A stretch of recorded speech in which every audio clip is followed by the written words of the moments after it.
बिस्मिल्लाहिर्रहमानिर्रहीम। अस्सलाम वालेकुम दोस्तों, आप देख रहे हैं इस वक्त इस्लामिक हेल्थ टीवी। दोस्तों, नस पर नस क्यों चढ़ती है, इसके असबाब क्या हैं और वो कौन सी एहतियाती तदाबीर हैं जिन पर अमल करके हम इस मसले से निजात हासिल कर सकते हैं। हम आज की वीडियो में उन्हीं तमाम एहतियाती तदाबीर के मुतालिक बात करेंगे। तो आइए दोस्तों, वीडियो को शुरू करते हैं। वीडियो को शुरू करने से पहले मैं अपने दोस्तों से गुजारिश करना चाहता हूँ कि वो मेरे चैनल को सब्सक्राइब करें और बेल आइकन के बटन को प्रेस करें ताकि मेरी मालूमाती वीडियो आप तक बआसानी पहुंच सकें।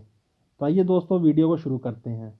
नस पर नस चढ़ जाए तो बेहद तकलीफ़ होती है और इसे फौरी तौर पर ठीक करना भी मुमकिन नहीं। ताहम ये जब तक ठीक ना हो जाए आप कुछ करने के काबिल नहीं रहते। नस पर नस क्यों चढ़ती है, इसके कई असबाब हैं और इन्हें जानना बहुत अहमियत रखता है। हम किसी भी नागाही कैफियत से इस वक्त निकल सकते हैं जब हमें असबाब और एहतियाती तदाबीर का इल्म हो। मसलन टांगों में दर्द जिस्म में पानी की कमी की वजह से होता है।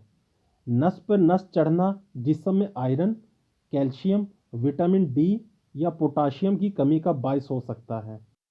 अगर आप मतवाज़न ग़ज़ा और मुकम्मल ग़ज़ाइयत पर मुश्तमिल खुराक लेते हैं तो ऐसी नागाही से बचाव मुमकिन है। जिस पाँव की नस चढ़ी है, इस तरफ के हाथ की बीच की उंगली के नाखून के निचले हिस्से को दबाएं और छोड़ दें। इस अमल को बार बार दोहराएं और ऐसा तब तक करें जब तक नस उतर न जाए और आप सुकून महसूस कर सकें। ये अमल प्रेशर देना कहलाता है। उंगली के पोर दबाने से नसों में एक प्रेशर दबाव बनता है जिससे खून की रवानी बेहतर होती है और पाँव की नस में आराम आता है।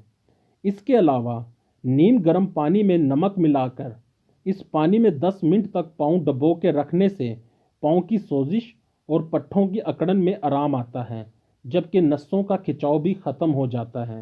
दोस्तों, इन दोनों एहतियाती तदाबीर पर अमल करके आप नस पे नस चढ़ जाने के तकलीफ दे अमल से निजात हासिल कर सकते हैं। उम्मीद करता हूँ आपको मेरी ये वीडियो पसंद आई होगी। मेरी वीडियोज़ को लाइक करें, शेयर करें और मेरे चैनल को सब्सक्राइब करें। अपना और अपने घर वालों का ख्याल रखें। मिलता हूँ आपसे नेक्स्ट वीडियो में, तब तक के लिए अल्लाह हाफिज़।